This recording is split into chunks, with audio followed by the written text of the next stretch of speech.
You, John Fitzgerald Kennedy, do solemnly swear. I, John Fitzgerald Kennedy, do solemnly swear. That you will faithfully execute the office of President of the United States. That I will faithfully execute the office of President of the United States. And will, to the best of your ability. And will, to the best of my ability. Preserve, protect, and defend the Constitution of the United States. Preserve, protect, and defend the Constitution of the United States. So help you God. So help me God.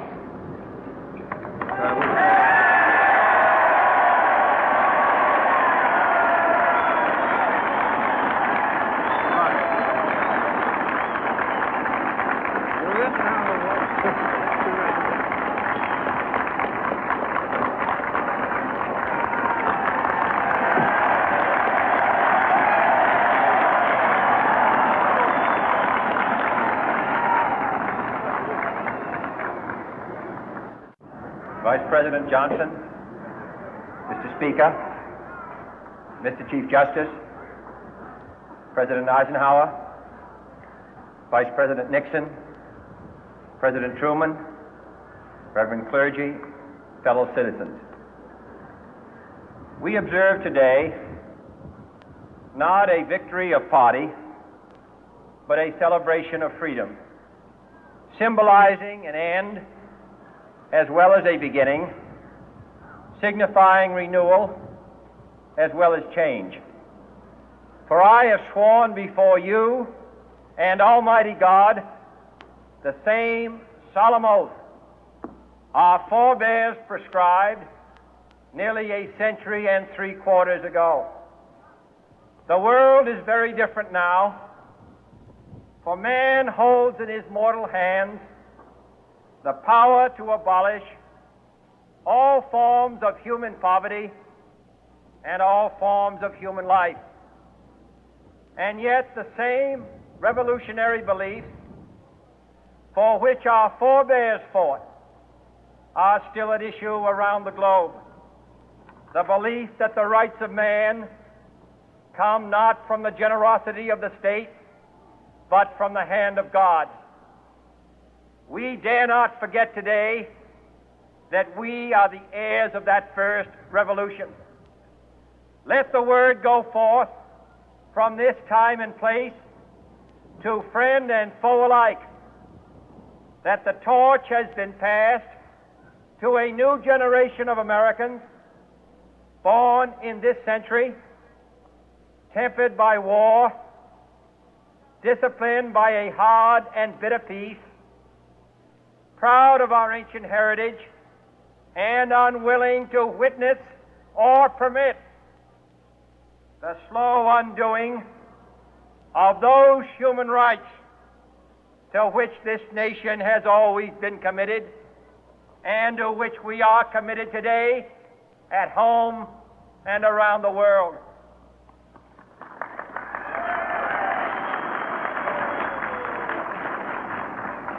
Let every nation know, whether it wishes us well or ill, that we shall pay any price, bear any burden, meet any hardship, support any friend, oppose any foe to assure the survival and the success of liberty.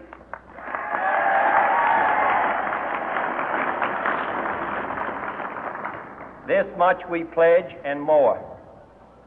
To those old allies whose cultural and spiritual origins we share, we pledge the loyalty of faithful friends.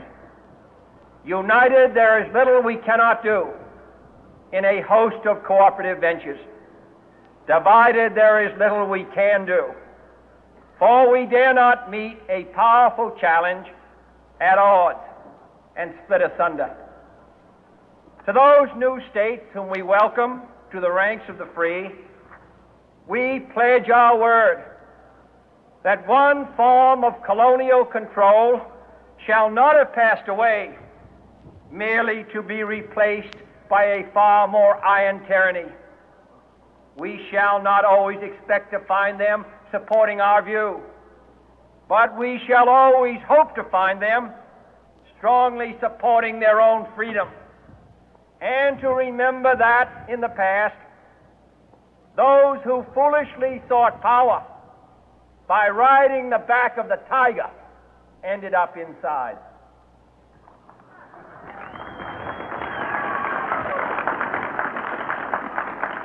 To those people in the huts and villages of half the globe struggling to break the bonds of mass misery, we pledge our best efforts to help them help themselves for whatever period is required, not because the communists may be doing it, not because we seek their votes, but because it is right. If a free society cannot help the many who are poor, it cannot save the few who are rich.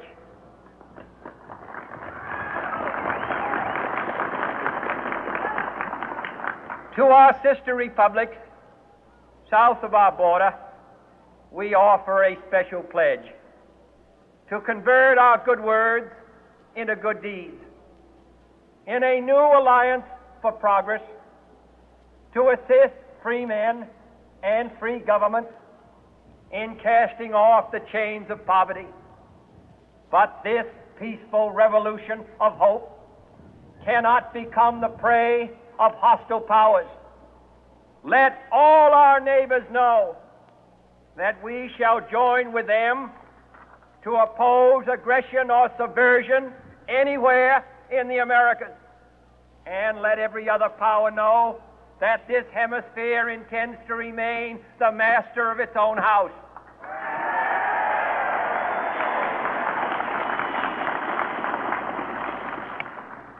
To that World Assembly of Sovereign States, the United Nations, our last best hope, in an age where the instruments of war have far outpaced the instruments of peace, we renew our pledge of support to prevent it from becoming merely a forum for invective, to strengthen its shield of the new and the weak, and to enlarge the area in which its writ may run.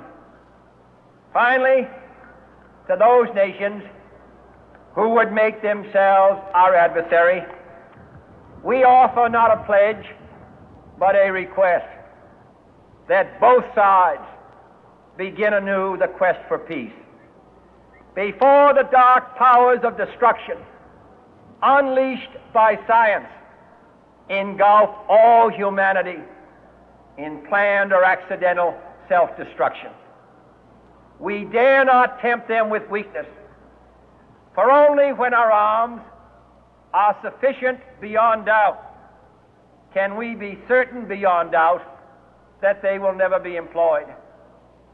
But neither can two great and powerful groups of nations take comfort from our present course, both sides overburdened by the cost of modern weapons, both rightly alarmed by the steady spread of the deadly atom, yet both racing to alter that uncertain balance of terror that stays the hand of mankind's final war.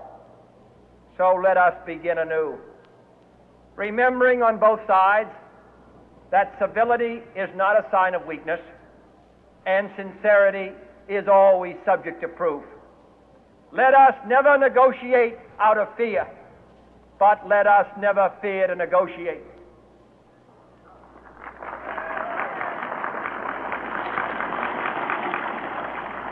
Let both sides explore what problems unite us, instead of belaboring those problems which divide us.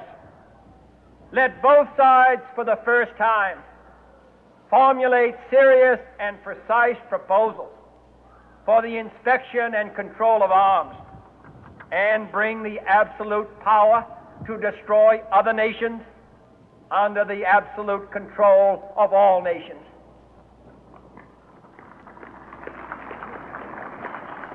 Let both sides seek to invoke the wonders of science instead of its terrors.